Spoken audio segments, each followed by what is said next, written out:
Zach Moss has just made his way into the end zone, and Utah is out to a 22, soon to be, possibly soon to be, depending on the field goal kicking and the extra point kicking, which is a bit shaky for the Utes tonight.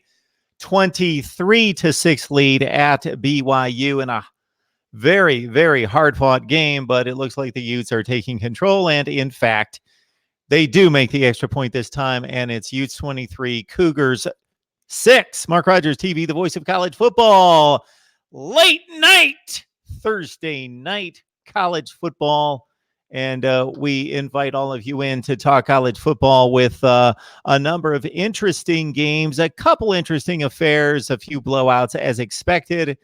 And we will talk up the weekend as well, as we've got football, of course, on this opening Labor Day weekend. College football Thursday, Friday, Saturday, Sunday, and Monday. It's just not a Thursday, Friday, Saturday affair, but again, the game on Sunday involving Oklahoma and Houston in Norman, Oklahoma, and of course Notre Dame and Louisville on a Monday night, Labor Day night in Louisville. 860-325-3687. That's the number, taking your calls, and I need your help tonight like at no other time. I have not watched much college football tonight. I caught some of the UCLA-Cincinnati game. I caught the highlights of the Clemson-Georgia Tech game, but I am just walking in from work myself. And yes, the games are all around me, but I do have my obligations to my job, and therefore difficult to watch football. But I did catch, some of the Cincinnati-UCLA game with the Bearcats winning 24-14. They were certainly the better team by more than 10 points on this night. And again, saw the highlights of Clemson's domination over Georgia Tech as expected. This one, Utah and BYU. We've got Minnesota escaping with a victory with a turnover in the fourth quarter and a big touchdown catch that has to be, based on what I've seen thus far tonight, the highlight of the night. The one-handed touchdown catch by Rasan Bateman of Minnesota as the Gophers survive South Dakota State 28-21. Texas A&M wins over Texas State in a rout. And, of course, we got UCF in a big way, 48-0 at halftime as they cruise on to the win over Florida A&M, 62-0. And we open up the phone lines at 860-325-3687. I will give you my take on the games. Of course, you can help us build the channel here at Mark Rogers TV, the voice of college football, a number of ways. Like the videos, comment, share, subscribe, do all those good things, and the super chat is on as well. I have purchased audio equipment. We will not be doing this hopefully next week, or maybe not even tomorrow night here at the voice of college football. Mark Rogers TV, who's on the line? Hey, Mark. George, what's going on, man? Did you see those games tonight? No, that's why I'm on at 1 o'clock in the morning. I was at work. I did not see those games tonight. I know. I'm stalling. You're supposed to be typing this stuff into Google and getting all the lowdown while we chat. And I'm going to get the lowdown? Yes, of course I'm going to get the lowdown. I can fake it, of course. I caught a little bit here and there. What's on your mind, George? You still euphoric up in the heavens over that win over Miami? Mark, I just made a comment in your chat, and it said our work is out of the way. We have a week off, 2 weeks off, and then we play absolutely nobody. I don't know if it's Towson State or Charlotte, and then we play Kentucky, I think, and then Tennessee or something. This is good. It's a good setup. Good setup, man. It was a tough one. You had your chances to lose that one. Come on. It wasn't 41-14. We dropped the ball 4 times. That'll never happen again for the rest of the year. We will never lay the ball on the ground 3 times. And they scored 0 points. Yes. You laid it on the ground. You gave it to them 3 of the 4 turnovers. Yes, I would totally agree with that. Questionable calls on both sides. On both sides. Well, but I'm just saying it would have been 41-17. I called the game perfectly. Florida's defense was the story of the game. Period. End of story. Absolutely. You were on it. That was a 41-17 game if I've ever seen one. Thank you. even though it was only like 20-24 or something. We've got a little Utah-BYU playing right now. Utah-BYU. It was a good game for a while. Right now, Utah has just scored another touchdown. They're up 30-6. Damn. So I am a winner. I hope people out there are getting my predictions, because with this Utah game, as they are covering the spread pretty easily at this point, 30-6, they're up 24. I took Utah, gave the 6 points, so I'm 2-1 against the spread tonight. And I took Miami plus the 7.5, so I'm 3-1 against the spread thus far this season, if Utah can hang on and win this game by at least 6 points. I hope people followed what you just said. That's a good start. It's a good start. Good start. It's early.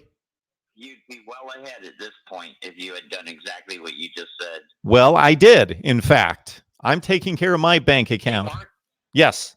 I just want to say as a disclaimer, you're not putting yourself out there. You're not saying follow me, but you're just saying, I tell you ahead of time, and we can all write it down, and this is what I did. I'm 3-1, right? I'm 3-1 against the spread if Utah hangs on to this lead. There's still 12 minutes left in the game. Right. Well, even then you're 2-2. That's breaking even, except minus 10%. That's what it is. You know the betting game, George. I didn't know that. You know what? If I was going to take all my money, just everything I have in the world, and bet on one game this week, would you put it all on Auburn? Against the spread? Yeah. Heck no, I would not. Or would you go with some team I never heard of? I don't know. I'd have to look at my predictions. But again, my predictions are down in the link in the description section. So they're all right there for everybody to enjoy. Well, I just won a couple hundred on a scratch-off ticket, so I might go to your link and join up, and I'll get 400 for that 200, huh? Well, you would have tonight, but I can't guarantee anything for tomorrow or for Saturday. Right. We'll see. I could check Uncle Lou and Catfish Volunteer Roadshow and see if they're offering 2 for 1. Sure. Yeah, we all make predictions. I can't believe they're offering 2 for 1. 2 for 1. Confident, yeah. Unbelievable. That's free money. You're talking about our friends over at betnow.eu.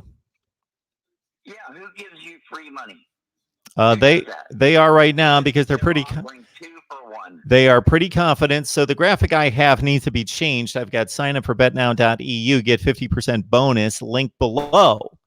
So you grab the link below and you get 100% bonus. So they double your money, double the money that you put in your account, and you got to use the promo code MRTVCFB. That's not a lot of work to double your money. Well, not. If people can replay this and listen to it again and again and figure it out how you do that. You know what I mean? It's on tape. They can play it back. I sure hope it is. That's why I do this. All right, so let us know by the end of the show, I mean, at some point, who to put our money on. And I know you'll feel bad if you're wrong, and we don't have to take your advice, but what do you think? I have let everyone know where my predictions are going to be this season. You're putting everything on Florida? No, I've let everyone know where my predictions will be found this season. Oh, are you telling me come on. I want it on the free internet. Are you telling me I got to become a member? I can only do so much for free, George. I can only pump out like 120 videos a month for free. Agree, Mark. I agree. I agree. You're not killing us with 30 commercials, and we're just going to have to pitch in a little bit. Yeah, 4 or 5 videos a day. You can tell. I'll figure this out. I'll do it. It sounds like you're doing just fine with those scratch-off tickets, though, George. Yeah, I'm an older guy. I'm slowly getting acclimated to this whole YouTube thing. You saw I made a video, put myself out there. I'm like, you put yourself out there. I got to check this out. You haven't looked at my channel, George, please. I'm not going to do it again, but I was compelled to make 3 or 4 videos before the Miami game. I think I'm done for the year. I don't have enough time to look at my channel. I might make one before the Georgia game. I don't know. Okay, let's get back out there, George. I think now that you've done it, now that you're out there, you just keep it going. Hey, UCLA looked atrocious. Cincinnati's Yep. my freaking hero in the history of the universe. Even if they didn't win the game, I turned off. I went to Oklahoma channel after the first half of all these games because I could tell how it was going. But all right, I gotta let you go. Somebody's calling in about football. Thanks, George. Yeah, we do talk football here. Thanks for the call, man. I love you, man. Yes, you're the best. We appreciate the support as always, man. Right back at you. Talk to you later. My man, George. And as I mentioned before I took the first call, if I could find my audio equipment, I was going to show it off. Not that you guys care, but we'll get this situation corrected. Hopefully, if I can figure it out within the next day or two for our live call-in shows on Friday, Saturday. We're going nuts. Sunday. All right, Mark Rogers TV, the voice of college football. Of course, we've got another call coming in, and you guys need to help me out tonight because I didn't see a whole lot of football. So I'm leaving it up to you to produce the show. Mark Rogers TV, the voice of college football. Who's on the line? Hey, this is Giovanni Heater. How are you, Mark? Hey, Giovanni. I'm doing just fine. Thanks for calling in, man. Yeah, absolutely. You know, I love watching your show, but I was here to talk, just talk to you a little bit on that Arizona State game. I'm actually a Syracuse fan, but I've been really impressed with the true freshman quarterback for the Sun Devils here tonight, Jaden Daniels. Right now, he's 15 for 24 with 284 yards, and they're putting a stomp on Kent State. What do you think about that? Well, what I think is that they certainly recruited one of the best quarterbacks in the country. He could have gone to Ohio State, Oklahoma, Alabama. All the big boys were after him. He went to Arizona State. This is one of the big reasons why he saw the opportunity with Manny Wilkins moving on, that he could have a reasonable shot at winning the job in year one, and he's done that. I don't know that we can speak to the statistics. You're saying that you've actually been watching the game and actually watching him play, because of course they are playing Kent State, a pretty deplorable team coming off a 3-win season. That's usually in that caliber of MAC teams. But yeah, I saw him throw about 3 passes tonight. I saw about 3 passes. I saw the touchdown pass, the first one that made it 10-0. Yeah, absolutely. I think I'm curious to see. And again, I'm not even a Sun Devils fan, but I'm curious to see how they're going to work in, a little bit of the connection between Eno Benjamin and the quarterback Daniels. That could be something special, some halfback screens. Obviously, Herm Edwards, a great coach, but things are looking bright there in Tempe right now. I mean, I know they're playing Kent State, but as far as their recruiting going and everything like that, I'm kind of excited to see if they're going to be able to mix up the Pac-12 South. Maybe not this year, but years to come. So, Giovanni, I've been a bit surprised in recent days. I've heard a lot of talk about Arizona State possibly being a dark horse to win the Pac-12 South. I didn't really consider them. I picked them to get to a bowl game at 6-6, 4-5 in the Pac-12. But a lot of people like them. Based on what we've seen out of Utah tonight, which obviously it's week 1, it's just a little bit of a sample. They are playing on the road against a decent team. And even though the score right now is 30-6, I have caught much of this game, and BYU basically outplayed Utah in the first half. Utah has some serious issues along the offensive line. They have not been able to pass block, run block very well in this game. They basically have built this lead based on BYU making a ton of mistakes and Utah capitalizing on turnovers. They had a pick 6. They had another near pick 6. And basically, it's been huge plays by Utah. They were completely outgained in the first half. They controlled the ball in the third quarter to take a 30-6 lead. BYU just took it in the end zone. But based on the struggles of the other programs in the division, maybe Arizona State could possibly sneak out with a first place season. Yeah, man. I mean, I couldn't agree with you more. I think that it's kind of besides Utah, it's kind of wide open right now. If Arizona State's able to get over that hump, I believe they're playing Utah on the road. But besides that, I mean, Arizona certainly beatable. You saw Hawaii do it last weekend. So I'm excited to see what the future holds for the Sun Devils. But to turn, this is completely in a whole other direction. I am a big SU fan. I do talk about it on my show. What are your thoughts on Syracuse right now? I've watched your video on them, but are they actually like a contender in the Atlantic? What do you think? So when you say my video, the conversation I had with John Casillo from SB Nation, Yeah. because he certainly knows his stuff about Syracuse football. I'm excited to watch Tommy DeVito play a full season. We've seen glimpses of him on the field, a much different quarterback than Eric Dungy. Syracuse, I know defensively they're much better than they've been and will continue to be. I would love to put my notes in front of me to get a better grasp. I want to see the week 2 game against Maryland because that's going to be a good barometer against a decent team, obviously, on the road. Most projections off season has had that as much of a pick'em game, despite Syracuse having twice as many wins last year. Dino Babers is an excellent coach. I don't think there's any question about that. I don't know that he can keep up 10 wins per season at Syracuse. It seems like a tall order, but I certainly believe that he has advanced past that 4-8 stage to where he's going to establish this as a 7-8 win program year to year to year. The down years are going to look more like 5-7, 6-6, still getting to bowl games most of the time, and not 3 wins and 4 wins like we've seen out of Syracuse football for the last 15 years. And then when he catches the scheduling break and when he catches a senior cycle, much like we talked about today with USC and Fresno State. Fresno State had that senior-laden team last year, and they won 12 games, that Syracuse could contend and have big seasons like they did last year every 4 or 5 years.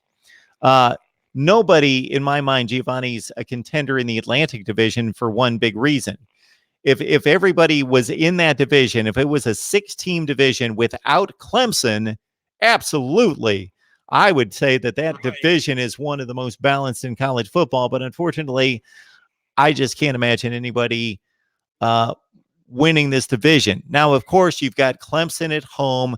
You are the one team in college football that's played them tough and, of course, won the game 2 years ago, but played them tough down to the wire 2 straight years. You got the game at home. If you can somehow pull off the miracle, and I'll give you about a 10% chance of winning that game, you pull off that game, and then you got the 1-game lead in the tiebreaker, then you would have to lose 2 games not to win the division. So it all comes down to defeating Clemson head-to-head, because obviously they're not going to lose 2 games otherwise. Right. I mean, you hit the nail on the head with all the buzz going around right now around Syracuse. It's, the season's decided week 3. Are we going to be a team that is a, playoff contender, an ACC championship contender, or are we going to be what we were last year or possibly a little bit worse? I don't think any Syracuse fan, speaking from a fan perspective, we're not going to be disappointed with a, 8-9 win season because of what we've had in the past. But I will say this, that, the city is buzzing. There's a lot of talk. The university is putting immense amounts of money into this football team, which is making all the difference. The signing of Coach Babers in the long term, 4 years right now. They're putting more money into the stadium. They're getting fans there. Right now, they're at a high for season ticket sales ever. And the Clemson game sold out. So I'm just excited to see what's going to happen September 14th. And I'll let you go and get someone else on. But I appreciate you having me on. Giovanni, before I let you go, I was just checking out the current recruiting class for Syracuse. So, of course, we're a long way away from the December early signing period. But right now, this is not anything to be discouraged about, again, because Syracuse is going to be one of those programs that's going to develop players, and they're going to outplay their recruiting ranking. Right now, 12th in the ACC, number 68 in the country, according to the 247 composite. Last year was the 10th rated recruiting class in the ACC in 2019, number 55 in college football. Giovanni, thanks for the call, man. I appreciate it. Call back anytime. Yeah, of course, man. Absolutely. Thank you. All right. And again, we hope to do away with this finally this weekend. I am not promising it. I need to, in addition to doing everything else I'm doing to provide all the previews for this weekend, I've got to get out some audio equipment and work on this deal and get this done. But we've got everything ordered from Amazon, And we know that Cheryl has watched the Cincinnati game against UCLA as the Bearcats beat the Bruins for the second consecutive year. And an alarming stat for UCLA football that I heard tonight is that they've lost 4 consecutive games against group of 5 opponents. So that would be the 2 games against Cincinnati. Fresno State beat them last year, and then there's another game mixed in there somewhere. Regardless, UCLA's lost 4 consecutive games against group of 5 programs. Chip Kelly off to a 3-10 start. They looked atrocious on offense for the most part in what I could see tonight. The kid Felton at running back and replacing Josh Kelly looked good. He's a keeper. He can spin. He's got quick feet in the hole. He made a ton of guys miss. He spun off tackles. So they got a running back. They got 2 running backs, obviously, with Josh Kelly is one of the best in college football. But, man, Dorian Thompson-Robinson looked lost. And some of that was the offensive line, but most of that was not the offensive line. As Matthew Braz reminds us, Chip Kelly missing Scott Frost, of course, his offensive coordinator in Eugene. Yes, MCD Sports 4. It's pouring in Provo as the Utes lead the Cougars. BYU trying to mount a late comeback with about 10 minutes left. Yes, Cheryl, Cincinnati's running game. At one point in the game, they had about 160 yards rushing to 15 for UCLA as the Bruins again. I did not expect them to win this game. There were a number of times in which Cincinnati had the opportunity to expand the lead and really win big. UCLA made a couple big plays that kept them in the game. And they made a play late in the game with about 4 minutes left, down by 10, in which they forced a fumble, picked it up, and ran it for a touchdown. But the play was ruled down on the field. I believe in watching the replay that it was a fumble. Now, I did not think that the evidence was so outstanding and significant and clear to overrule the call on the field. But had it been ruled a fumble on the field, it certainly would have stood, and UCLA would have had a fighting chance, down only 24-21 with about 3 minutes left in the game. But they did not earn that win. They didn't deserve to win. That would have been a stolen win for UCLA. So UCLA didn't look horrible. They played probably the 45th to 55th best team in the country in Cincinnati, and they lost, and they were decidedly beaten. I know it was close. They got hosed on that one. Yes, MCD Sports 4. Yes, UCLA got hosed on that one, and they could have stolen a win had they gotten that one. But, of course, they still would have needed to get a stop against Cincinnati's running game, and Dorian Thompson-Robinson would have had to do something that he wasn't able to do all night, and that's drive it all the way down the field to win the game, or at least set him up in field goal range and tie. Despite this big win at this point, at least for Utah, the one disclaimer to this game that I've seen is that Utah's offensive line isn't very good at this point. And also, they're having issues kicking the ball. They've missed a field goal. They missed an extra point. They have a situation in which their field goal kicker who won the job in spring, when does this happen? The kid who won the place kicking job at a place like Utah, a Power 5 program, a top 25 level program. The kid wins the job. He's in camp. He's a kicker. He's obviously trying to win the job. He wins the job as the place kicker, and 5 days later, he quits the team. Now, I hope that there was nothing personal in his life that forced him to have to leave the football team, but it's just an odd circumstance that the kid who won the job as the place kicker for the Utes quit the team 5 days later. Game and weather delay. Oh, my goodness. Yes, it is. 30-12 Utah leads, and there's probably about 9 minutes left in the game, something like that. They must have heard some thunder, got some lightning, and had to shut things down. Yes, Cheryl, Trevor Lawrence with 2 picks tonight. I did not see either one. I know that one of them was brought back to the 2-yard line, and Georgia Tech still couldn't score.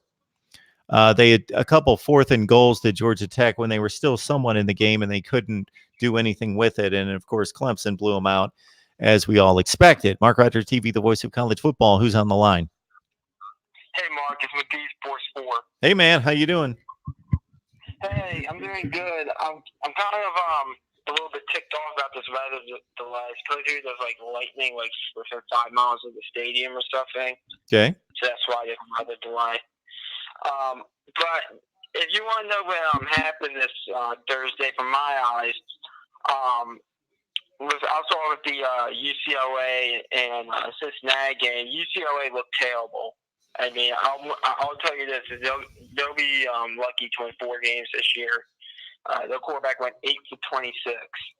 Yeah, I did see quite a bit of that game, and I would completely agree that even though they stayed competitive on the scoreboard and had a chance to be in the game late, based on the call that you talked about in the live chat, that yeah, they were completely outclassed in that game, and Cincinnati was the far better team, and Dorian Thompson-Robinson looked awful. You're right. He lost 2 fumbles that weren't even forced. Yes. Like he just lost the ball. Cincinnati, though, I didn't think they looked that good, actually. I thought they had some opportunities that they let go. And I know your Buckeyes played them in week 2, and I feel pretty confident that the Buckeyes are going to get the win there. I would hope that Ohio State's going to get the win. If they can't beat Cincinnati, then they probably don't have much chance of winning the Big Ten. But we know that Maryland's going to win the Big Ten Eastern Division, correct? They should. There's no excuse for Maryland not to win that Big East 10 division. One game I want to talk about that no one's talking about, actually, just flashed right in front of me on the screen, is the FIU-Tulane game. Tulane looked good. Okay. 14 Tulane over FIU. Did you pick up any names, any particular points of the game that you liked? Tulane, what did they do well tonight? I didn't watch any of the game, but I mean, I did not expect a blowout in that game. I'm also going to remind you, MCD Sports 4, as a big Terps fan, now that I brought up Maryland, is that I just released a preview on SC1 Sports on the Maryland Howard game. So you're going to have to check that out. I haven't got to it yet. I don't really, I kind of watch his channel on and off. Like, usually I only maybe watch his channel a few times a week. So, but I'll get to it. Minnesota looked disappointing. I know they played South Dakota State, and I'm sure they'll make that argument. But Minnesota, the hype is overrated, blatantly overrated. I know you're not a big Minnesota guy. You've been talking about that all off season. Yeah, Minnesota. They did not look that good this evening. UAB, they barely got by Alabama State. That one I was a little bit surprised by. Yeah, I noticed that. And Western Kentucky, they couldn't beat Central Arkansas. So we're down to the Western Kentucky Central Arkansas analysis now. Well, I'm just going to get in my game telling you what happened.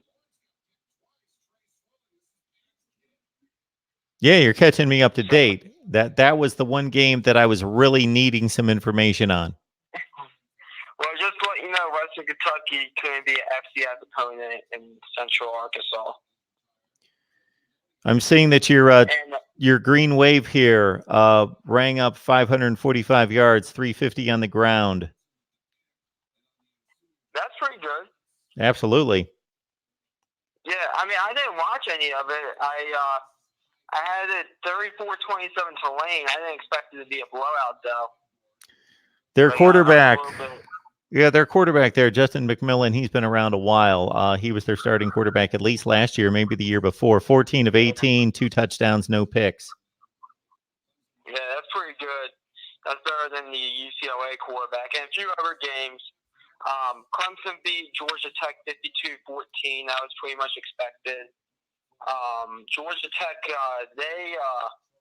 they could have maybe made it, cashed in to make it 21-7 to maybe keep them in there a little bit longer. because they had first and goal at the 2, but they couldn't cash in on 4 tries. UCF looked very dominant in their win against Florida A&M, 62-0. What else? Number 12, Texas A&M. They beat Texas State 41-7. That was a complete beatdown. Texas State, they scored that touchdown in the final minute of the game, and Kellen Mond looked pretty good. What other games? Arizona State just beat Kent State 30-7. San Jose State won 35-18 over Northern Colorado. And UConn beat Wagner, and Buffalo beat Robert Morris, and Bowling Green beat Morgan State. I think that's all. Charlotte beat Garner Red. We are getting the complete rundown from MCD Sports 4 on all the final results. FBS, FCS, the entire deal. All of it. I will say that I'm a bit disappointed by the Texas A&M score because I took Texas State in 33.5. Took Texas State in 33.5. It was a 34-point game. Yeah. I would have had a perfect night. Would have had a perfect night against the spread. I took Clemson minus 37. I'm believing that Utah will hang on to an 18-point lead. I took Utah to cover 6.5. And then, Texas State plus the 33.5. Yeah, couldn't get it done. Yeah, you had it. Barely, though. Some people took that game at 32.5, I think.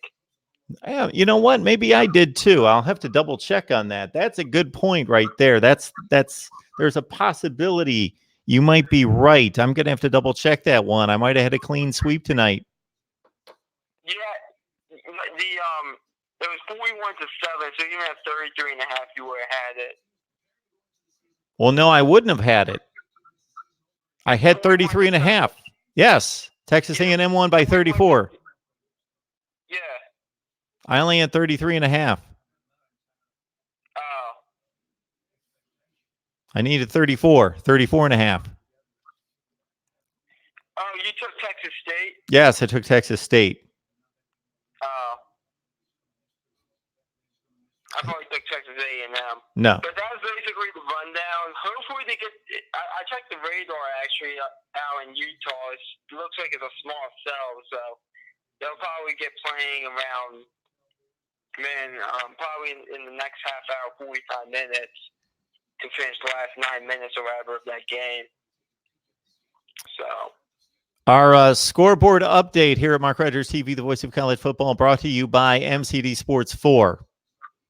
Also, our weather report here at Mark Rogers TV, the voice of college football, brought to you by MCD Sports 4. Impressive.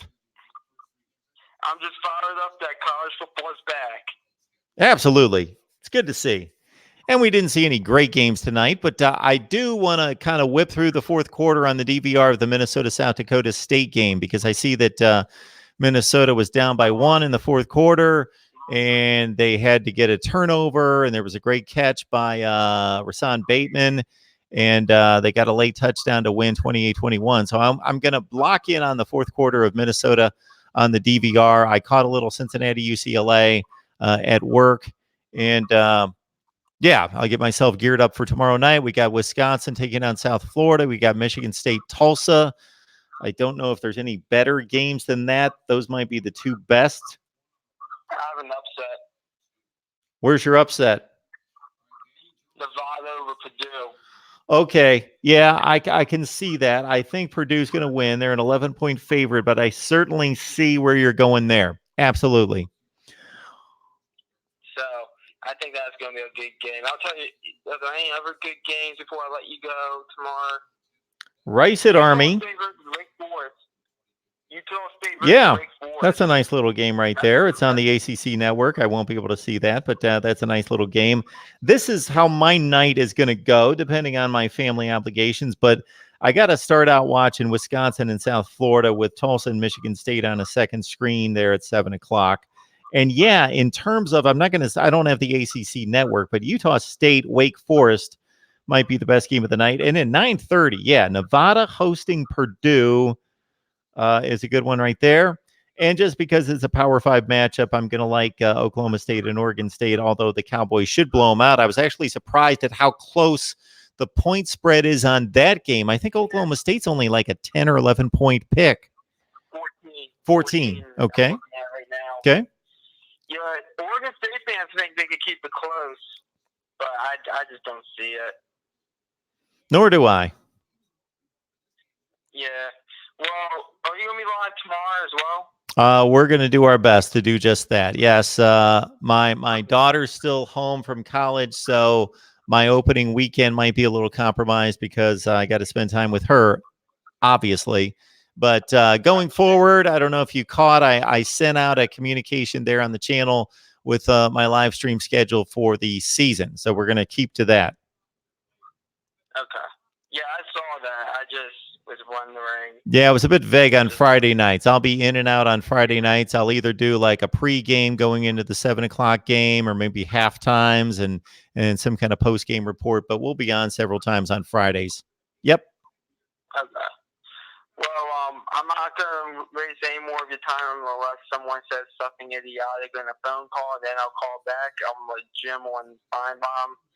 I don't know if you get that joke or not, but there's this guy named Jim on Feinbaum that listens to the show on his phone for the whole 4 hours, and Feinbaum always brings him on when he disagrees with somebody. So this is Jim on Feinbaum. When you said, does he watch my show? Is that what he said? No, he watches Feinbaum. Gotcha. I was making a comparison. Do you watch a lot of Feinbaum? I mean, I have it on. I mean, I was pretty busy throughout this day, and I'm going to be busy kind of tomorrow, at least in the morning. So somebody sent me a link a couple months ago that was rather amusing. Somebody called up Feinbaum, and the first thing out of his mouth was, he said, Paul, I'm sure you watch Mark Rogers TV on YouTube. The other day he was talking about LSU, and then he went into the whole thing, LSU in Florida, and Feinbaum just kind of looked like, what are you talking about? But it was pretty funny. I've called it into the show 2 or 3 times. He's a nice person. I think he's generally a nice person. I think so. He only laughs at people that say stupid stuff, like the guy that tried calling in saying that Jalen Williams was the best quarterback in the country and watch out for Miami. Yeah, that's probably one of the people that watch my channel. Sounds like one of them. Yeah, it wasn't someone's voice I recognized, but yeah, I watched Stephen A. Smith's show, Feinbaum, Will Kane show, even like on the other networks. Colin Coward, even though I don't know if I'm supposed to say that name. Pretty much everybody. All right. We appreciate the update, MCD Sports 4. Hopefully this game comes back. Let you go. Hopefully someone else calls in. Sounds good, man. Have a good one. Okay. You too, sir. It's our guy, MCD Sports 4, Maryland fan. Mark Rogers TV, the voice of college football. As you can see right there on the banner, my week 1 predictions are available exclusively at our Voice of College Football community. Obviously, the games tonight already in the books. We've got a few decent games. Decent might be a bit of a stretch on Friday night. They could be blowouts with Michigan State, 23-point favorite against Tulsa.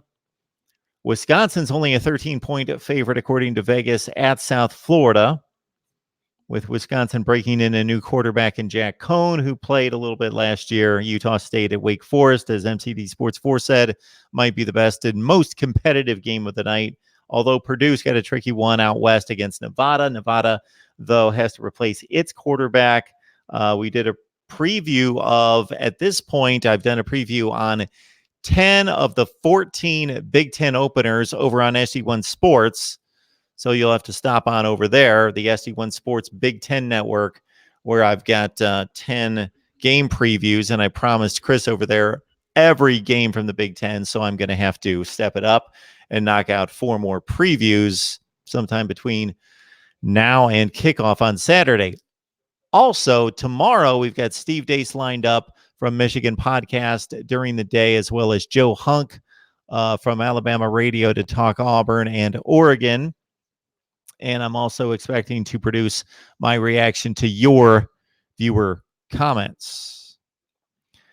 Let's check out this live chat and see what you guys are into here.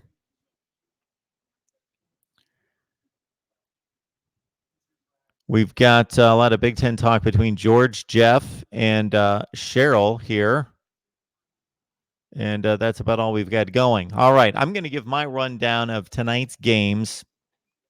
And then we'll see if anything else happens online with you guys bringing up any other subjects, any kind of previews that you guys want for the weekend. Today, I cut a USC Fresno State preview. I've got to upload that. And also, the other one was, unfortunately, we had technical difficulties. I had a really good conversation with Don King from Last Word on College Football about Stanford Northwestern, but it's probably not airable. Unfortunately, the audio was atrocious. All right. Let's start with the number 1 team in the nation, defending national champion Clemson. Win 52-14 over Georgia Tech. For me, this game was a little bit more about Georgia Tech than it was Clemson because I wanted to see how they would compete. 52-14, right on the point spread of 37 points. So it's what we all expected and certainly what Vegas anticipated. Georgia Tech, what I found interesting, and I only saw about 10 plays from this game, but I immediately went to the box score because I wanted to see what this Jeff Collins offense looked like on paper, what it looked like statistically, and they threw the ball just about as many times as the Paul Johnson Georgia Tech teams threw the ball. In a game that they were trailing quickly 21-0, Georgia Tech only threw the ball like 15 or 18 times. Found that kind of odd.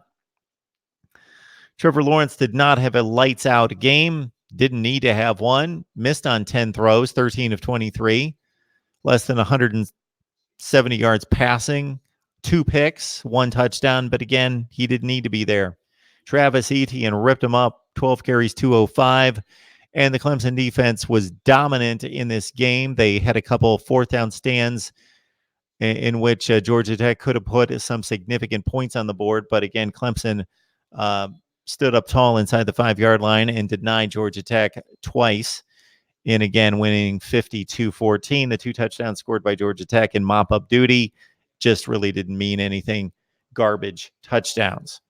So Clemson, of course, has this matchup at home against Texas A&M next week, and the Aggies down Texas State 41-7. The 1 touchdown given up by the Aggies meaningless as they led 41-0 in the last few minutes. Kellen Mond threw for 194 yards. Davis had 85 receiving. Texas A&M, of course, going to be tested at Clemson. That should be a fascinating game, considering Texas A&M had a tremendous season in spots last year, had a few letdowns like the loss at Auburn, leading by 10 points in the 4th quarter. But, of course, they took Clemson to the wire at College Station. We'll see what they can do next week at Clemson. But Texas A&M under Jimbo Fisher, of course, the recruiting classes have been exceptional these 2 years. So we're talking about the freshmen and the redshirt freshmen and the sophomores that will be on the field against Clemson on Saturday night. UCF wins over Florida A&M 62-0. Brandon Wimbush threw for 168 yards. I don't know that we can tell a whole lot about the Knights from that effort against Florida A&M. We ran down UCLA and Cincinnati. The only good I saw out of the Bruins is that they were kind of resourceful, for one thing. They stayed in the game despite it being somewhat dominated, and they had a couple big plays out of the running back. So Felton, the running back who replaced and had to sit in for Josh Kelly. This is what I need to see here. I was really impressed with him. Bearcats win at 24-14. And Demetric Felton caught 2 passes for 91 yards. He ran 23 times for 71 yards. That's only 7.1 or only 3.1 yards per carry. But man, he looked impressive to me. UCLA was constantly beaten up front by a group of 5 level team. That does not bode well. Not that every Power 5 team is better than every group of 5 team. We clearly saw that tonight as Prince 6'1" likes Clemson winning by 21 at home against Texas A&M. But I know it's only one game into year 2 under Chip Kelly, but man, as Christopher says in the live chat here, UCLA looks like garbage. They could have lost that game tonight by 20 or 25 points. They were clearly outplayed in this game. They needed big plays to stay close, to stay within shouting distance. They were outgained 417 to 218. 218 yards of total offense in this game for UCLA. That's awful. 12 first downs. As we noted, just $156 passing, and that's trailing most of the game. Only 62 rushing yards. And Dorian Thompson-Robinson, 8 of 26. And usually when you got to check out the 8 for 26 type of days for quarterbacks, because much of it has to do with the offensive line and some dropped passes. And I'm sure there was a lot of that as well. But I watched at least half to 3/4 of this game, and Dorian Thompson-Robinson was just awful. Awful most of the time. He threw about 5 good passes. Not remarkable passes, not NFL kind of passes, just decent passes. Like mid-range throws that he connected and threw it where it was supposed to be. He was just awful. So another rough start for UCLA as they lose to the Bearcats for the second consecutive season. Last year, UCLA started 0-5. They were a much better football team in November. And, of course, finished off the season against USC with a win. But, man, this team looks bad right now. Again, Cincinnati's not a typical group of 5. They're probably one of the top 6 to 8 group of 5 teams. They certainly were last year, along with UCF, Boise State, Fresno State, Utah State, some other teams I'm missing. All right. Other games, of course, Minnesota winning over South Dakota State. I want to check out the fourth quarter at least of that game. That does not surprise me. So Minnesota was like, help me out, MCD Sports 4, probably an 18-point favorite in this game, and I took South Dakota State to cover. I had no second thoughts about making that pick, that South Dakota State, the Jackrabbits, would keep it close. And they did. Only lost by 7 against Minnesota. So let's check it out here. I know Minnesota was down 1 in the fourth quarter. They needed a turnover on defense, and they needed a big touchdown reception by Rasan Bateman. I saw the replay. It was a remarkable catch. And let's check out the box on Minnesota.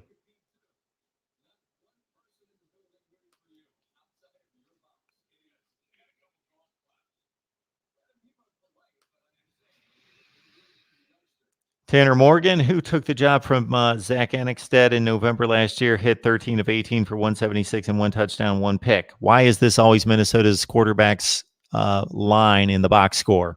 That is a Minnesota quarterback box score stat line. 13 of 18 for $176. It's not a bad effort, but that's what it is. Minnesota is loaded at running back. Rodney Smith's back. Shannon Brooks is back, although I see that he didn't carry the ball tonight. And Muhammad Ibrahim, who ran for over 1,000 yards, carried 12 times, had a touchdown. But Rodney Smith, 21 carries, 92 yards on the day.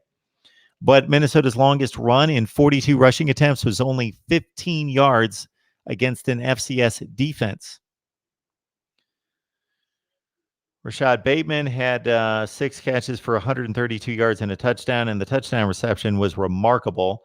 Tyler Johnson, one of the best in the Big Ten at wideout, 3 catches, 28 yards. Chris Autman-Bell's a good one. He caught 2 passes. Minnesota gave up 174 yards on the ground, 5.1 yards per carry, and that includes sacks.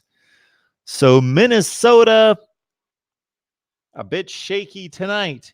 They were facing a first game starter at quarterback. They were facing a freshman quarterback in Jabor Gibbs, who went 13 of 26 for a $193 and a touchdown with a pick. Minnesota defense only had 1 sack and 2 tackles for loss. I'm seeing a lot of alarming stats for Minnesota football tonight. Their longest run from scrimmage was 15 yards in 42 rushing attempts. They only had 1 sack and 2 tackles for loss. South Dakota State had 5 tackles for loss and 2 sacks. So not a great effort for Minnesota out of the gate, but they did win at home, and they beat a quality FCS team by 7 points as an 18-point favorite.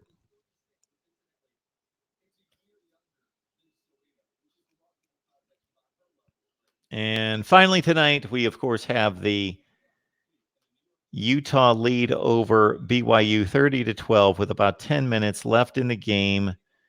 And let's check out this one. And again, my takes from this game is that Zach Moss is a beast. He is a beast. His offensive line didn't give him a whole lot of help tonight, and he is a monster. He's got great balance, great vision. His feet are quick in the hole. And, man, he delivers. He delivers some punishment. Zach Moss is a tremendous back. The Utah passing game is limited, as it typically is. Not very many playmakers. Bertain Covey's the best that they have. He caught 60 balls last year. Tyler Huntley's a good quarterback, dual threat quarterback, nothing special. Decent player. The offensive line has to improve. Most of us have picked Utah to win the Pac-12 South, and many people have moved them on to the Pac-12 championship. And some people like Lee Corso have them in the college football playoff. Not that team tonight that I saw will not make the college football playoff, because even though they've got an 18-point lead on BYU, they were outplayed the majority of the first half. But it's early. The call will start at the beep. All right, it's Mark Rogers TV, the voice of college football. Who's on the line? Mark, can I have just one more second? You can have more than a second, George. You can have a full 13 seconds. I really don't feel like Florida is getting any respect. What kind of respect do you want, George? You won an ugly football game against a decent team. It was like an S&M experiment. We dominated those little girls. Did you see them over there putting on jewelry and painting their toenails? What, is that a football team? We gave them the ball 4 times for free, and they didn't score once. That was an ass kicking. I'm sorry my offense didn't measure up this week, but you can see we're going to roll through the SEC.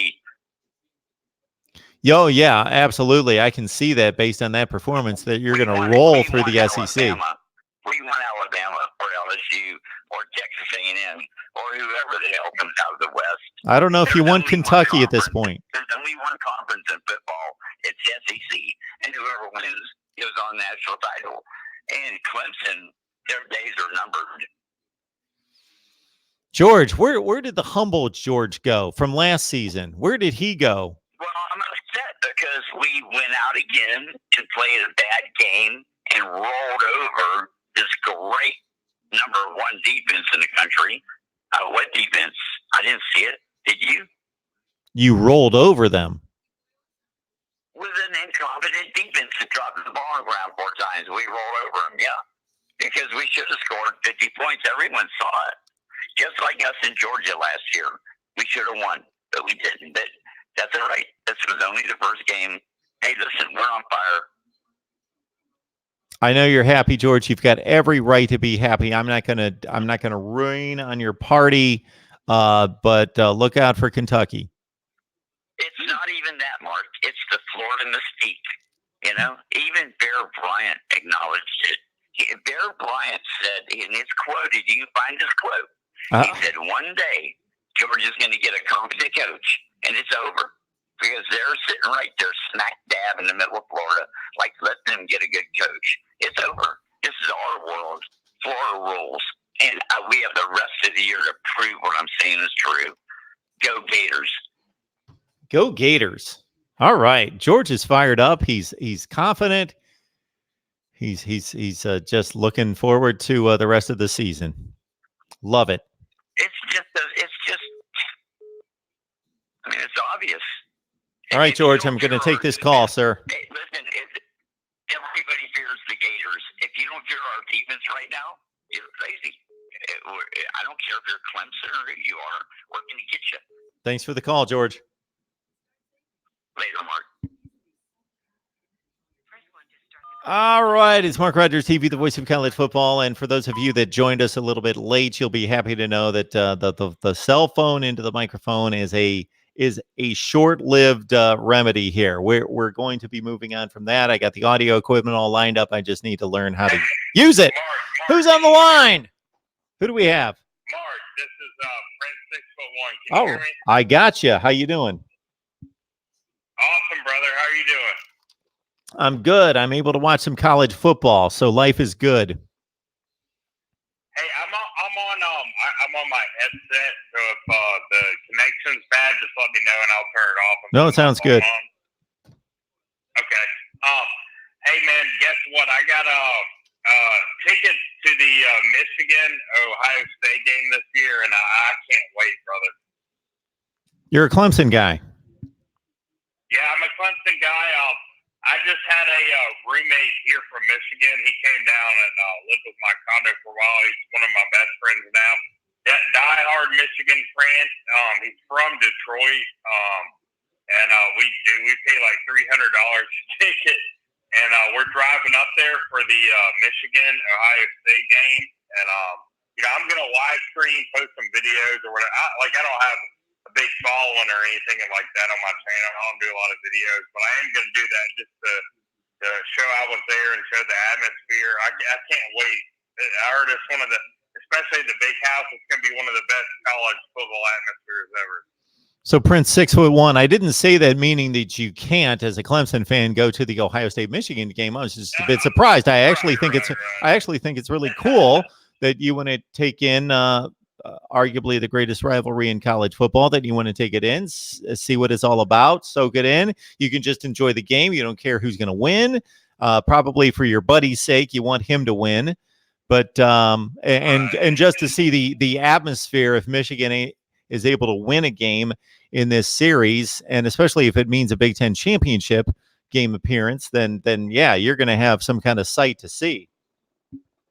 Right. Well, just with you, I know you're a big Ohio State guy, and just with the talk in the chat, I'm gonna talk about that real quick, and then get on to my Clemson analysis of the game tonight. But first, I want to say, man, this year is do or die for Michigan. Just like I told my Michigan buddy that, man, if they can't win it this year and get some momentum going, like in recruiting and everything, I mean, I think Brian Day's just gonna take over what Urban Meyer did. I think even you would agree with that. This is Harbaugh. He has to win it this year with a brand new coach at Ohio State. I mean, he's got everybody back on the offensive line. He's got the quarterback, Shea Patterson, back for a second year. The wide receivers, running backs. I mean, I think they have to win it this year, or it's going to be an ugly, ugly future for Michigan. Well, I gave my analysis on the whole deal, and I got to say that for most of the offseason, I was leaning Michigan. But when I had to pull the trigger and make a prediction, when I really looked at those rosters, and I also considered that they're not playing the first 2 or 3 games of the season. Of course, they're playing the last game of the season. I just think Justin Fields is going to be a much different player in Game 12 than he's going to be this Saturday in Game 1. And I think Ohio State's talent gap is still significant. It's not huge, but it's decided. Right. Well, no, I mean, and speaking of like history-wise, and I mean, what is Ohio State won, like what, 14 of the last 15 or something? Yeah, the only time they lost was with an interim coach. Jim Tressel won his last 7, and Urban Meyer won his 7. Right. Well, history speaks to everything you're saying, and I'm like Uncle Lou would say, I'm a glutton for punishment. I'll take Michigan. Past few years failed miserably, but I think I'm not necessarily taking them, but I think this is their year. They have to win, or they're going to start losing the recruiting battle again. You know what I mean? If that makes sense. Well, of course it makes sense. So the thing is that Ohio State fans don't want to hear this, but Michigan is going to win again. They will win a game in this series. Obviously, we're not talking about Ohio State's series against Rutgers, where we could be sitting here 20 years from now and Ohio State might be 20-0 in the next 20 years against Rutgers. That's not going to happen. Michigan will win, and they're going to win somewhat soon. There's going to come a time. The programs are just too close in terms of talent and ability that is going to happen at some point. Now, when it does happen, is that going to open up the floodgates for Michigan to even out this series? Are they going to become competitive once again, or is it just going to be an aberration that they win? Or is Michigan going to swing back the other way, and Michigan's going to be the dominant team in the series like they were throughout times of the 1990s in particular? Hey, only time will tell, right? That's right. We can only give a prediction, and it's a shot in the dark. Only time will tell. All right, on to this Clemson-Georgia Tech game.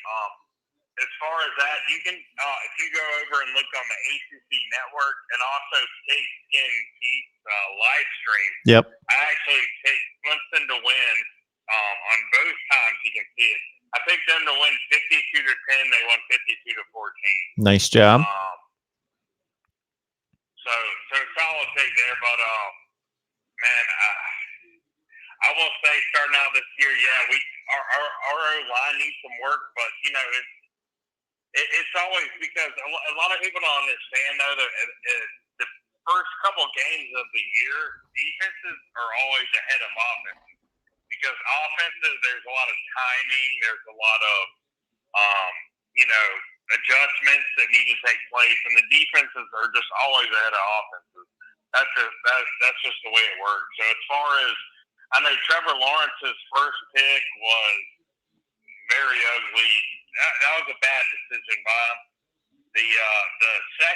The second one he had, he said after the game that ball fell out of his hands, and it looked like he was throwing it away. He said it slipped out of his hands like in the wrong way because there was no receiver. I mean, within 10 yards of that interception. And I do tend to believe him because he was running to his left side, which is always a hard pass for a right-hander to make, and I do think that slipped out of his hands. But I think a couple people are freaking out over Trevor Lawrence had 2 interceptions this game. He's gonna fall in that sophomore slump, and I don't tend to believe that. Yeah, so none of that's significant for me either. It was a game that was 52-14. It was 21-0 before anybody blinked. I'm not going to put much stock into Trevor Lawrence's performance tonight. I saw him throw about 5 of those passes. So we went 13 for 23. So I'm curious, what was he missing guys to miss only complete a little over 50% of his throws? What happened there? Well, yeah, like I said, it's offenses or defenses are usually way ahead of offenses this time of year. So I don't put much stock behind. I mean, honestly, even any offense that's going to go out there right now, the first couple of games, the timing's going to be off. They're going to be, missing a lot of receivers. There was a lot of balls that bounced off receivers' hands they should have called. Trevor Lawrence, he looked a little bit sloppy, to be honest. Like, I'm not going to make excuses for him. And he knows that. He said that after the game. Dabo, I know Dabo feels the same way. It's all about making adjustments. But, you can just tell the defenses, even in the Florida-Miami game, they were just way ahead of the offenses. And that's usually how it is this time of year. All right, Prince. Any other outings this football season other than Ohio State and Michigan for you? Yes, I'm going to the Florida State Clemson game with Big Skimpy and Bobby Durkin. And Tiger Nation, who's also an avid YouTuber as well. We're all going there. They're all coming down to my condo. I live near Greenville. They're all coming to stay with me, and we're gonna have a fun weekend. Go out to that Florida State game. And as far as Clemson goes, man, I have to drop 2 breakout players this year. I told them last spring game. We all went to the spring game together this past spring, and I told them Frank Lassen's going to be an absolute breakout player, and I think we saw that this game. That little one-handed catch he had as a touchdown pass was just unbelievable. And Lynn J. Dixon, man, Lynn J. Dixon reminds me a lot of Swift from Georgia. He has these just incredible cuts that I've never seen the Clemson running back. Even I watched C.J. Spiller in person. I never saw him cutting, 4 offensive linemen to go on the outside. And look out for Lynn J. Dixon to have a major year along with Frank Lassen, the true freshman. Yeah, I'm definitely aware of those guys, and I know Ladson. The one thing that impressed me was in watching the spring game and just listening to the coaches on the field, and Dabo in particular, talk about not only did they recruit just ridiculous freak athletes at wide receiver, but that those guys came in prepared to learn the playbook, knew what they were doing, knew how to read coverages, knew how to communicate with the quarterback and take communication on the field, and were so far beyond what you typically get with a freshman who's enrolled early. That those guys are just remarkable. Those Clemson wide receivers that they brought in. I can't think of the name of the other kid. Ladson and Joseph Ngata. Yes, absolutely. Yes. You always know what you're talking about, Mark. Yeah, Joseph Ngata, you saw some great plays from him. I mean, there was one play they threw him, a quick screen to the outside. I mean, the guy's 6'4", like 215. I mean, he's pure muscle. And just absolutely juked a cornerback, 30 pounds lighter than him. I mean, just absolutely juked him, stiff-armed another guy. Ngata, a lot of the college football analysts are like really, they talk about him a lot more than they do Ladson, I'll put it that way. But just a little inside information there. I do not see Ngata doing a whole lot this season. He's going to have a couple freak plays just because he's a very raw talent. I'll put it that way. And Ladson is a much more disciplined back. I'll put it this way: Ngata's more like Justin Ross, where he's just a raw talent. He's going to make these incredible plays. To where Ladson's more like a T. Higgins. He's a disciplined wide receiver, runs unbelievable routes. He's going to be a more dependable guy. But, Ngata will have those sports center plays that a lot of people see. All right, Prince, man, it's a great breakdown. I've got a number of people on the line trying to get through, so I want to take some of these calls as we've got a hearty 19 on the line right now. So we're going to finish out with some phone calls. Yeah. Awesome, Mark. Great to talk to you as always. If I can quote you, though, Prince, you always know what you're talking about. I'm going to run with that quote. Oh, Prince. Always. Have a good one. I appreciate the phone call. You too, Mark. All right. We had a couple people trying to call in. If you can call right back. And I love Michigan hater. Mark, shut the F up. This is why I unsubscribed. I don't know why you unsubscribed, but that's fine. You don't need to watch. That is quite all right. The call will start at the beep. Mark Rogers TV, the voice of college football. Who's on the line? Yo, Mark, it's Deep Barat. How's it Deep going? Barat. I've not. Well, yeah, I guess I do see your comments in the live chat. I was going to say I haven't seen like just scads of them as you usually post. Yeah, it is one of those late weeknight type of ordeals, but I'm glad I caught your show. I'm really happy I caught your show. Yeah, man, it's an exciting first week of college football coming up, man. really am looking forward to the games on Sunday. Today's games were a bit disappointing, but I mean, it was kind of expected. Sure. With the quality of opponents. But I have some very interesting points that I want to hear your perspective on, and I promise you it won't be too long. Sure. The first is I actually think, and you can call me like a guy out of this world or crazy or whatever, but I actually think Houston can legitimately upset Oklahoma. And I'm not saying this because I'm a diehard Texas fan and alum. Like, Houston actually beat Oklahoma the last time they played. Yep. Now, granted, 2015 Houston is not 2008 and 19 Houston. Yeah. Tom Herman is no longer the head coach. They no longer have a lot of their, excellent talent that they had to win a New Year's Six Bowl, like they won the Peach Bowl in 2015. But Houston has a legitimate shot against Oklahoma, in my opinion. And also Dana Holgorsen, right? He's actually like a Power 5 coach that is going to Houston. So Houston actually, in my opinion, has a very good coach too. They have De'Aaron King at quarterback, who's one of the legitimate, group of 5 quarterbacks. I think one of the best, if not the best, group of 5 quarterbacks. Maybe him and Brandon Wimbush. Mm-hmm. You kind of argue who's really like the true one. Like, he's better. And they go into Norman, and they have absolutely nothing to lose, right? Like, everyone is expecting Oklahoma to either blow them out or, perform really well. And it's one of those tricky games for Oklahoma. And we saw this last year with Army, actually. I don't know if you caught a bit of that game or the highlights, but Army was actually supposed to beat Oklahoma in Norman. Mm-hmm.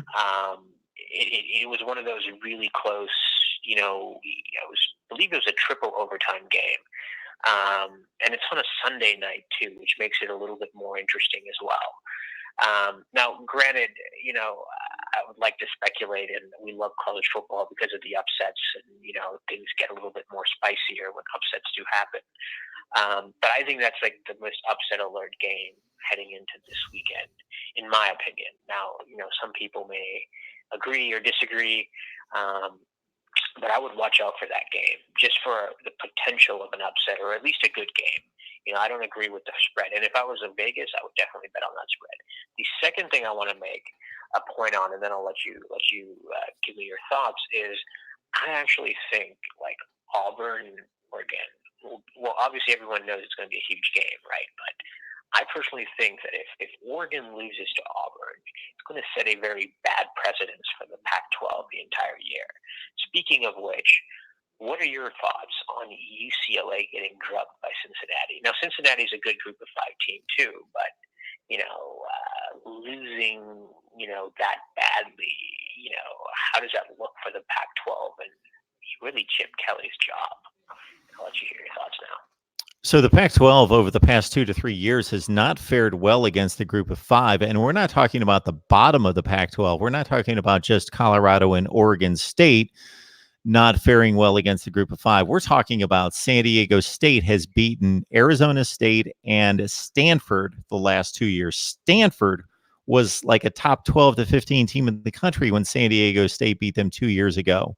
So that's 2 consecutive years that San Diego State has beaten mid-level to good Pac-12 teams.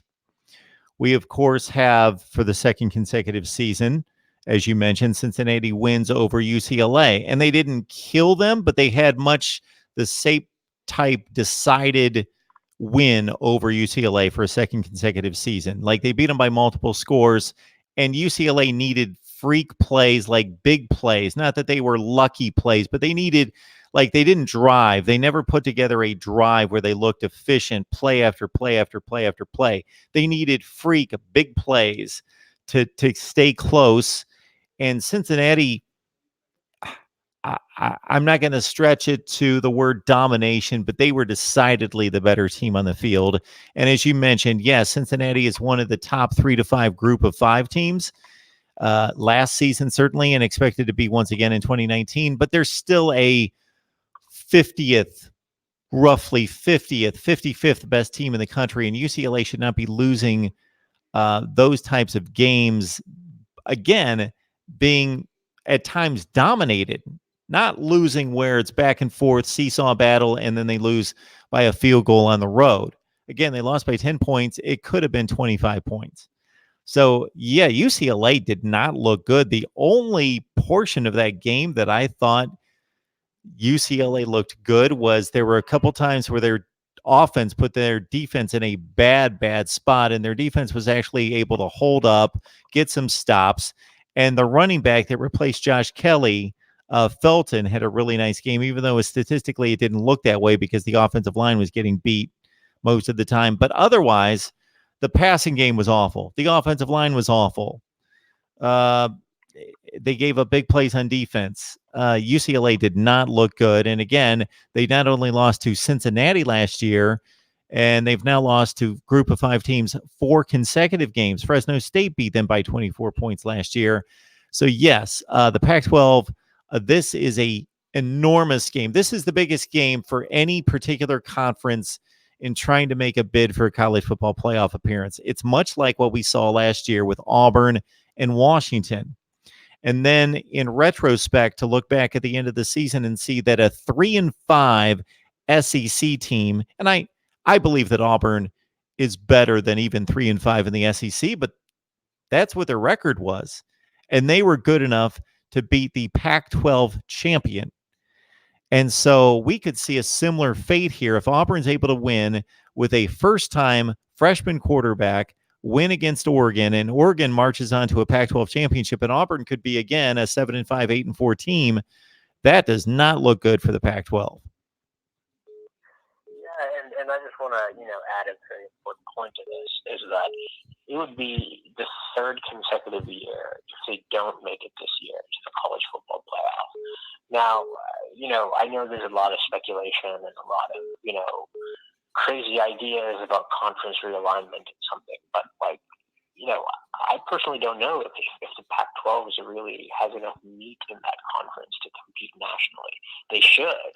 I mean, they have the brand names in there. They have the Stanfords, they have the USCs, which is actually a true blue blood, and you have the likes of Oregon and Washington. But there's been 0 national championships in the Pac-12 since USC won in 2004, which that was even stripped from the BCS. They kept their AP national title, but the BCS stripped it away from them because apparently they were paying Reggie Bush, giving him some gifts, quote unquote, under the table, which caused them to, violate NCAA sanctions. But yeah, man, I mean, if they lose this game to Auburn, I mean, that'll set a very bad precedent. Now, granted, I think Stanford has some ground they could make up, but I don't think a lot of people are very high on Stanford this year, especially after what happened last year.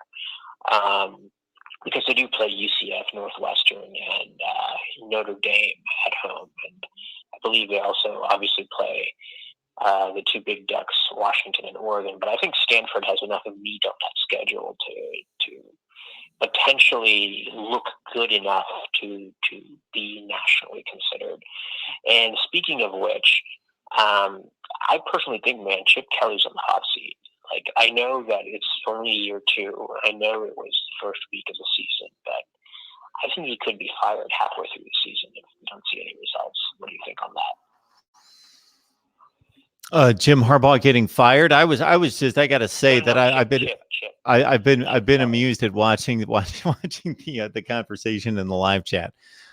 Chip Kelly, I can't imagine he's going to get fired this year, but I think much like Jim Harbaugh, and of course their levels of winning isn't even close, so I'm not making that comparison. But this is just 3-9 again. This is just year 2. I don't think he's going to get fired, but that sets him up for a serious hot seat the next season. Yeah, that's fair. Do you think USC is going to fire Clay halfway through the season as well? I think that's a legitimate possibility. Yeah, I do. I think their schedule's tough enough. I think that unfortunately for Clay Helton, if he got to switch halves of the season and play the first half schedule last, that would be a brutal stretch drive. But at least he could have the equity of like a 5-1 start. But it's the other way around. They've got an easy finish, but their first 6 games are brutal. They could be 2-4, 1-5 fairly easily. So they go. I don't think you can be the head coach of USC going 1-5 halfway through the season. I just don't see that. Like you're USC, like you're supposed to be good. Like you're not supposed to go 1-5. I mean, Southern Cal is like a brand name in the sport, right? Like everybody, when they think of Southern Cal, they think of like original blue blood, like one of the truest, purest, winning programs in the sport. It's just, I think it's a little bit of a Shakespearean tragedy what's going on in the Pac-12 right now. But like I said, I mean, high hopes for that Auburn-Oregon game. And then I'm trying to think, last game, I think there's one more game that's supposed to be a good game this particular weekend. Can't really. Stanford-Northwestern. That's the second game I want to see. That's the one. Yes, that's the one. I don't think that, I mean, it's going to be an interesting game for both programs because I would define both programs right now as like rising good mid-tier programs in both of their conferences respectively. Northwestern, they didn't have that great of a year, but we're going to see how good Hunter Johnson is this particular weekend. I don't know if you're going to be watching that game or catching the highlights of that game, but Hunter Johnson is supposed to be a very good 5-star QB. He lost the job at Clemson, because, he didn't necessarily lose the job. He just decided to transfer because he didn't want to compete with Trevor Lawrence and Kelly Bryant at the time. So, there's a lot of high expectations for Northwestern. I know that everyone is hyping up Nebraska, which I personally think Nebraska is the most overhyped 4-8 team in mankind's history. I've never heard of anybody like overhyping that much for a 4-8 team the previous year. That's gone 4-8 2 years in a row. But anyways, Nebraska talk aside, I think Stanford and Northwestern would be a good indicator on like who's going to be like the good maybe second or third team in each conference, depending on how good Stanford really is, right? I mean, they returned KJ Costello. They don't have that much production as they did in the previous year in terms of, the guys they lost to the NFL. But I still think that they're still going to be a very good team. And what are your thoughts on Stanford Northwestern? I think it's going to be a close game, good game, going to be a game that people that like old school football, that like to watch teams huddle up and play the tight ends, are going to like. Stanford's got another good tight end in Colby Parkinson. They've got arguably the best or second best quarterback in the conference in KJ Costello, but they've lost their best receiver in JJ Arcega-Whiteside. They lost Bryce Love, and I don't think that their replacements are quite ready, especially at running back, to be as good as what Bryce Love was when he was healthy. The Stanford defense isn't as good as it's been when they were going on that Rose Bowl run almost every year from 2011 to 15. But the defense is going to be decent. We talked a lot of Stanford football today. Unfortunately, the record didn't come out. And I've got a bunch of calls coming in. And I got to say, Deeper Rod, I'm fascinated by a particular conversation in the chat. So I'm going to address that. So I've got my picks available. And that was a game that after Oregon-Auburn would be my second choice of watching a game this weekend. Thanks, Deeper Rod. Question for you. Okay, bye-bye. We appreciate it.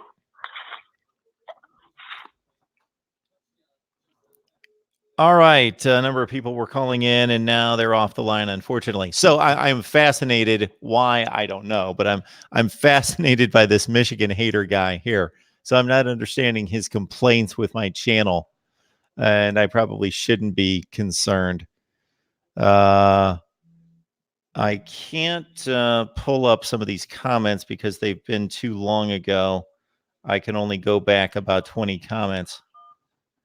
Hey, it's Mark Rogers TV, the voice of college football. Who's on the line? Man, Mark Rogers, you are a hard guy to get in touch with at 2 o'clock in the morning, sir. Oh, we got Pixie and Pete on the line.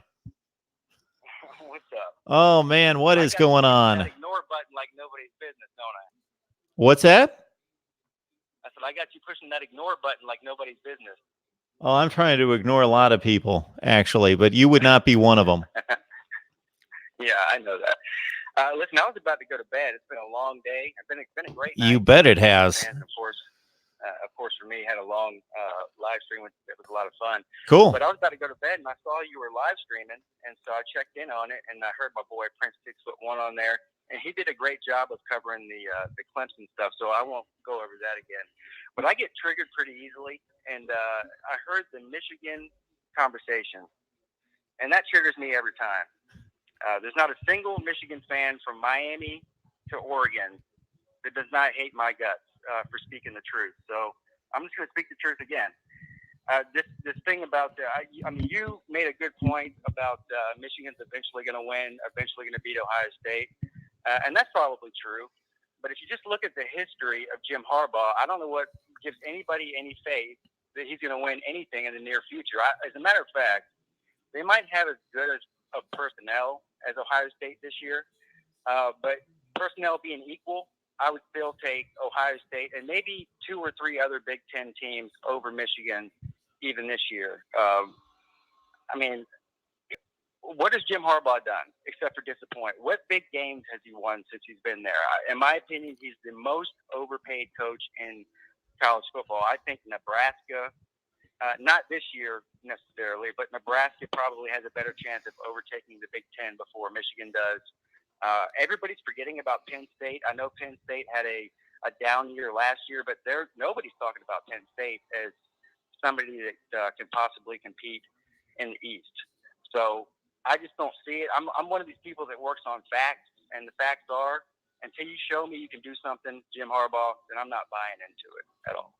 All right, Pigskin. Here's my take on what you have to say. So there's no question that they've not won the games that they need to win for Michigan to be Michigan and for him to validate earning $7 million a year. I shouldn't say earning. I should say being paid $7 million a year. Yes, he's not earned his paycheck. So I'm going to ask you to clarify one thing for me and explain, and that would be what do you consider a big game? So when people come on here and sometimes they'll say so-and-so is overrated, and I'll say, according to whom? Or they'll say so-and-so's never won a big game, and I'll say, what do you consider a big game? Somebody was telling me the other day, Jake Fromm's never won a big game. And I said, okay, so winning a college football playoff game, is that a big game? Because he's won one of those. You're telling me he's not won any. So what's your standard? So I'll ask the same thing of you in regards to Jim Harbaugh. Well, for starters, beating your rival, Ohio State, winning your division. I mean, what's his bowl record? 1-3 or 1-4 or something?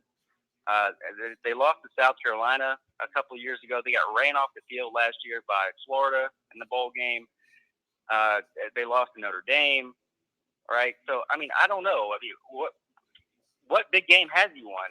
I mean, a meaningless regular season game against who? Or maybe, I don't know, maybe who was the one bowl win he had? He hasn't won a New Year's Six bowl game. He hasn't won a division. They've been hyped up every year as a top 10 team, and then they just disappoint. So you tell me what big game. Well, I'm first going to ask you what Michigan's record was the year before Jim Harbaugh took over.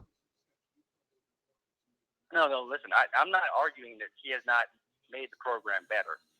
All I'm saying is when you put them in the college football elite conversation year in, year out, with nothing to back it up, other than they have a lot of talent and they have Jim Harbaugh. That's all I hear. Well, if they have a lot of talent and they're not winning big games and not winning the division and they have a losing bowl record, then Jim Harbaugh is the problem in my mind. So he's coached 4 seasons. He's not been there for a decade. He's coached 4 seasons. So my thought is, if what you're accusing Jim Harbaugh of not achieving, if that continues, absolutely. He was hired at Michigan and is the head coach at Michigan to win championships. And if he doesn't win championships eventually, then he's an utter failure. That's the reason he's being paid that kind of money.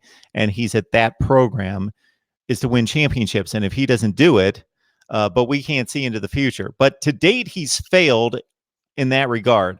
But he did not take over a good program. Took over a 5-win team, and he quickly made them a 10-win team, and he's been able to sustain at least 10-win significance. And again, based on your barometer To me, beating Penn State and Michigan State on a fairly regular basis, not Michigan State so much, but they've won the last few years, and Penn State have been pretty significant wins. Yes, they've not won bowl games, or they've lost 3 out of 4. They did beat Florida his first year in a bowl game, and they've lost to Ohio State. That's what it's all come down to. And I think we also have to put one thing into context. In 2016, they had the number 3 team in the country, and Ohio State had the number 2 team in the country, and they lost on a measurement that you could fit a credit card between the sticks and the football. Now, the bottom line is that they lost the game, but also he doesn't have any control over the marking of a football on 4th down. But if that football would have been less than an inch moved, they win the Big Ten championship and they go to the college football playoff. So it's not like he hasn't put his team in position.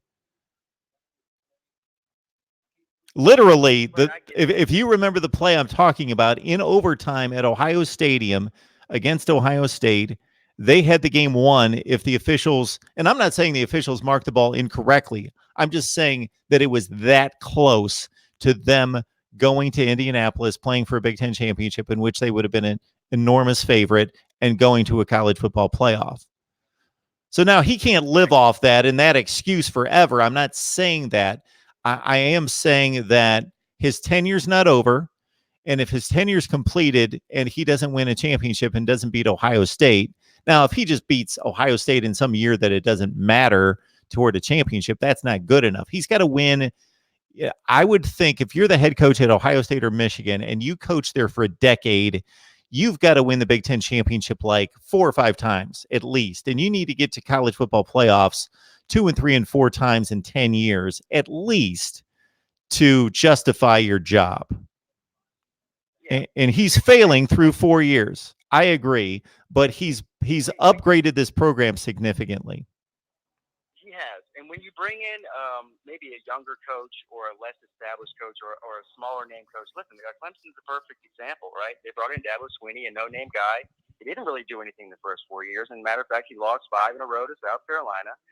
But he did have the program heading in the right direction. The difference is that they didn't bring Dabo Swinney in as the savior of the program and pay him $7 million a year.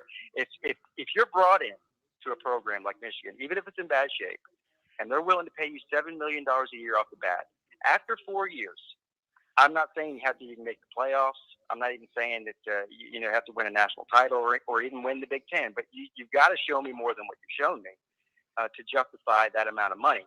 And so I think I was a little bit on the Michigan bandwagon, even as much as 2 seasons ago, thinking that they were getting better. We saw the trajectory going up, and I was starting to jump on the train. But after 4 seasons, there's got to be a time. I mean, I don't know when that time. You can tell me. I mean, is it this year if they don't do it, or is it the year after that? I mean, how long does this go on before you start saying, look, the name is big, but the results aren't what we're looking for here. So I'm at the point now where I've just basically given up on them until they can show me different. Now, again, I'm not saying that they might win the Big Ten this year. They might make the playoffs. I mean, I'm not even saying that's out of the question. I just highly doubt it based on what I've seen so far. So, Pigskin, I think we can agree that just about every program in the country, excluding about 5 to 8, you could go there and do what Jim Harbaugh's done, and they would be ecstatic. If he goes to just about any program in the country other than about 5 to 8 programs, and he went 9 and 3, 10 and 2 every year, and went to decent bowl games, the fan base would be ecstatic. They would be fine with that. But that's not good enough there. Sure. But I don't know that you could, if you look at what he took over, and then you go year to year to year, start off with 2015 and say, okay, he took over a 5-7 team. He goes 10 and 3. Okay, obviously he's not going to get fired. And you go year to year to year. At no point to date would I fire him. Now, this is the season that if they tanked, and I consider tanking for Michigan as a top 10 team, if they go 8 and 4 and they lose to Ohio State, obviously, and they're not going to be anywhere close to winning a championship at 8 and 4, I would consider firing him. Now, if he turns in a typical Jim Harbaugh year and goes 10-2 and loses to Ohio State, and again, they're sitting at home, somewhat irrelevant, insignificant, even though they had a good year. And just like last year, they outplayed every team that you would line up that both Ohio State and Michigan played going into the game that they played each other. Michigan outplayed Ohio State in all those common opponent games. When people said to me, how could anyone have expected Michigan to beat Ohio State? I was like, well, they played 6 common opponents and they outplayed all of them versus what Ohio State did.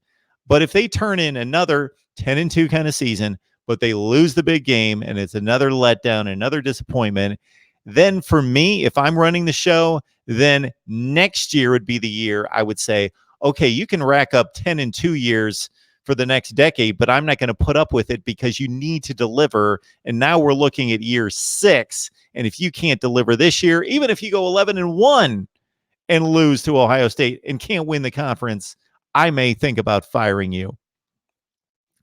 So I think next year's the year, unless, again, they just have a worse year than any of us predict this year.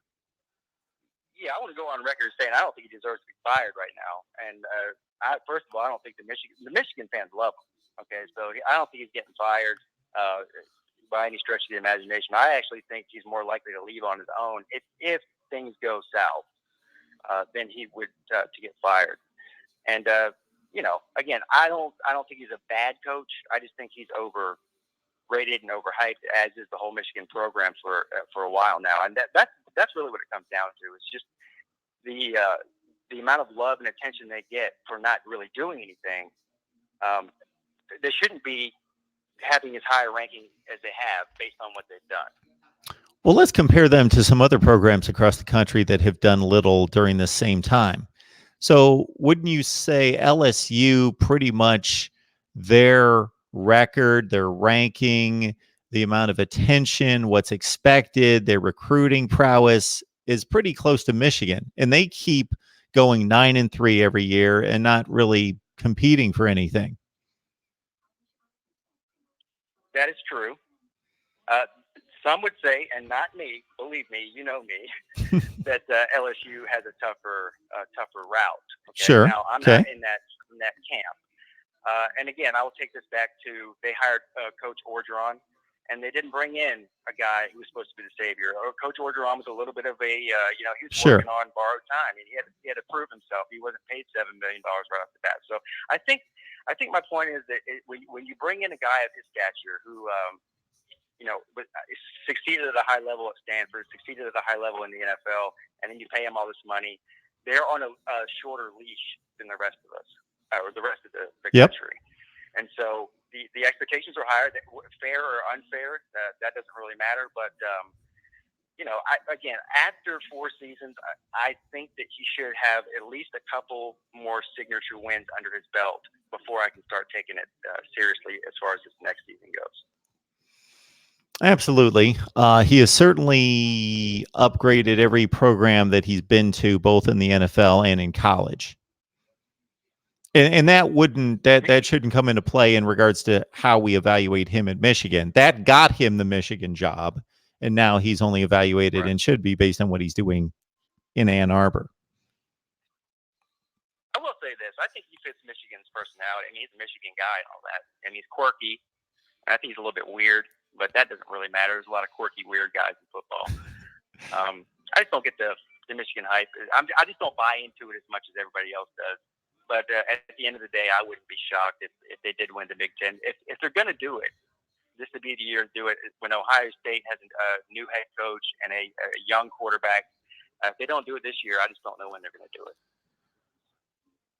Yeah, this seems to line up again with the new coach and the new quarterback and the games in Michigan, and it just seems to line up. And we've got a Michigan guy that comes on from Michigan podcast on a regular basis, and he's run all the metrics, and he's convinced himself that this is the year. But I was leaning that way most of the off season. Like if somebody would have held a gun to my head, at the mid-May, mid-July, I'm picking Michigan to win that division. But when it all came down to it, I still went with Ohio State. The other criticism I have of him, and I'll let you go in a second. I know you might have another call, but who has he recruited he's supposed to be a quarterback guru. Who is recruited as a quarterback? I mean, he's got that kid now that he got from where did he get it from? Ole Miss, right? Yeah, Shea Patterson. Yeah, Patterson. But who has he recruited that's an elite quarterback? I mean, that's a red flag in itself. Nobody to date. Now, the kid on the roster that's Ed McCaffrey's son, Dylan McCaffrey, is supposed to be somebody special, but we'll have to wait and see. Yeah. I do like Patterson. And I do know Michigan's loaded. Again, like I said already, they're going to have to show me something. I'm just not a believer. I guess this all comes with me. I work on facts and faith. And the facts are he hasn't won a lot of big games. And my faith is in the toilet with them. So I guess that's it. I got you, Pigskin. You had a little axe to right. grind, so you can always come here and No, I actually don't have an axe to grind. Michigan fans think I do. I don't. I don't have a problem with Michigan at all. They hate me. I don't hate them. It's a one-sided rivalry here. You've called out their coach. That's what they don't like. Well, I understand, but I called it out with facts. And if facts hurt people's feelings, then they're going to get their feelings hurt a lot when they listen to me. Good stuff, Pigskin. I appreciate you staying up late with us. All right, man. Great show, Mark. I'll see you later. Thank you so much. Pigskin Pete doing a bang-up job as usual. So we enjoyed being on his show about a month ago, and I am winding to a halt here to a certain extent. We got 21 on the line.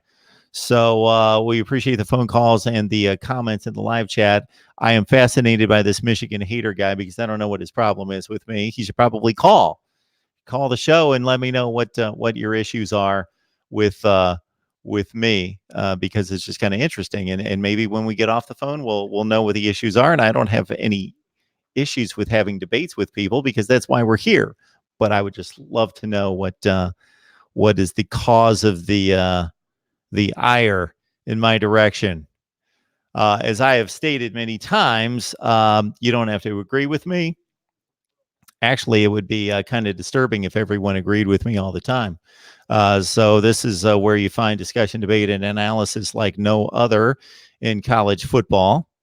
And so we welcome everybody's viewpoint as long as you have substantiated your facts, as long as you bring some logic to the argument.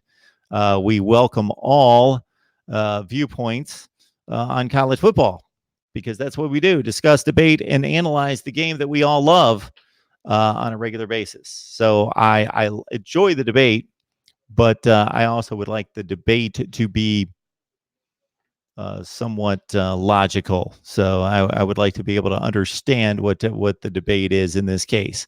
All right. A lot of good folks on the line. We appreciate you stopping by.